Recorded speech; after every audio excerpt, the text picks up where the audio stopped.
ẹ̀wọ̀n náà la máa ya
ẹ wà tó pariwo àwọn ti méèkì ẹ̀ ní o ẹ bá notice drummer pariwo bassist ò pariwo. In life you need God and you need education. This one, Your Excellency, as a matter of fact, Your Excellencies, I want to pass this message. Come here, you just over here, you know, Asha Magbono. It's good. Come on, good to see you. In life, you need God and you need education. Mama Asha Magbono. Olóòrè mi kan, ẹ máa gbọ́ mi máa ń ṣẹ́ni tí ẹ̀yìn tó wà lóde mi, àwọn ọ̀dọ́ rẹ̀ tó bá ti bọ́ mi mú ọ̀gẹ̀. Ó ní ọ̀rẹ́ mi kan, àjọ lọ sí primary school ni. Láti primary school àjọ lọ sí secondary school Yorùbá dẹ̀ kòwé kan wọ́n ní ogún ọmọ wọn lè ṣeré fún kíní o fún ogún ọdún ìgbà táwọn wọ gs3 àwọn kàrà wa àjù mẹ́fà lọ ìgbà táwọn gs3 ó wá ní ìkànnì wa wọ́n dédé sọ fún òkàwé mọ́ truly ó bẹ̀rẹ̀ sí ní lẹ́kì àwọn kéèké kan àwọn afi secondary school lẹ́yìn àwọn university bàtà àpárí university ìjọba disco class pé èmi máa wọ́n ṣe ṣe MC láti má ṣe kí ní sọ̀rọ̀ èmi náà bá ń try díẹ̀ 2 years ago àwọn òun pé láàrin àwọn mẹ́fà wọ́n yìí nìkan ni kò jẹ́ sí lọ́wọ́ dáadáa ní gbogbo àbá ṣe kí ní ọ̀nà bá pa ọ́ pọ̀ aṣáájú fún ọ̀wọ́ ẹ̀ àbá dá 6.8 million naira ọ̀rẹ́ wa yìí wọ́n ní ṣẹ́gun mà ọ̀rẹ́ wa yìí ó ti try Canada lẹ́ẹ̀mejì wọn fún ó ti try. Ladies and gentlemen, in case you don't know, we are blessed and honored to have him in our place this afternoon, and he's going to start the performance right now in this moment. Ladies and gentlemen, let's make welcome one of your Kimstream. Ladies and gentlemen, put your hands together for Sheyi Vine. Vivid imagination. Mélòó ni ló jẹ Ṣèyí vibe kọ́ Ṣèyí life sójà yìí ẹ máa parọ́ ẹ̀yà ìkàlá ṣe we are going to start inviting to the dance floor all the children of our dear father and they're going to be coming to the dance floor and now I need you to understand that this is going to be in no particular order.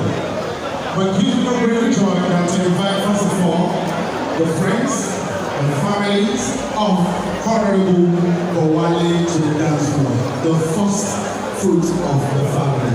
Alright? Okay, Honorable Bowale, please let's have you on the dance floor. And you go to everyone who go in there,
Thank you.